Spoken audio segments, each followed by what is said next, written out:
బట్టి. ఇంకోటి టికెట్స్ డెఫినెట్గా అండి కామన్ మ్యాన్కి అందుబాటులో ఉండాల్సిందే, ఉండి తీరాల్సిందే.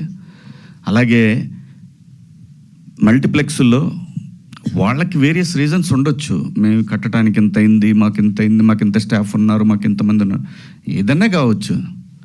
350 కాఫీ ఏంటండి, 3 రోజులు తాగుతాను నేను మా ఇంటి మొత్తం కలిపి. ఇది పరిస్థితి. వాటికి భయపడి చేస్తున్నారు జనం. నిజం ఇది.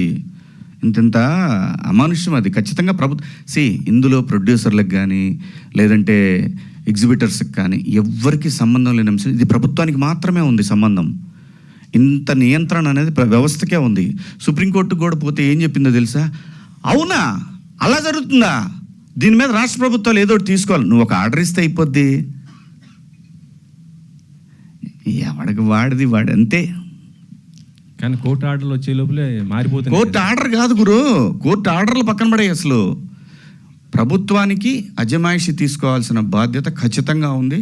అది ఏ రాష్ట్ర ప్రభుత్వమైనా కేంద్ర ప్రభుత్వం ఎవరైనా సరే అజమాయిషి తీసుకోపోతే 600 రూపాయలు పాప్కార్న్ ఏంటి, 350 రూపాయలు కాఫీ ఏంటి, పార్కింగ్ ఫీజులు అంటే తీసేశారు సినిమాలకు. మరి షాపింగ్లు మళ్ళీ గిలుతున్నారు, చిన్నగా గిలుతున్నారు. అది కూడా అప్పుడు వస్తున్నాడు, ఏమంటే మీరు సినిమాకి వెళ్తున్నారు, షాపింగ్కి వెళ్తున్నారు.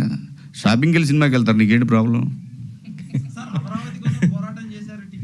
టికెట్ల పోరాటం చేయొచ్చు కదా సార్. మీరు అందరూ ఉన్నారు, చేస్తున్నారు, నేను కూడా చెయ్యి అంట. ఓకేగా.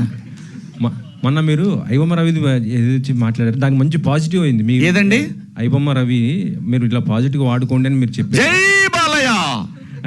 లేదు సార్, అంటే పైరసీ కూడా కంట్రోల్లోకి చాలా వరకు వచ్చింది ఇప్పుడు వరకు చూస్తుంటే. దానిపైన నందు గారు, శివాజీ గారు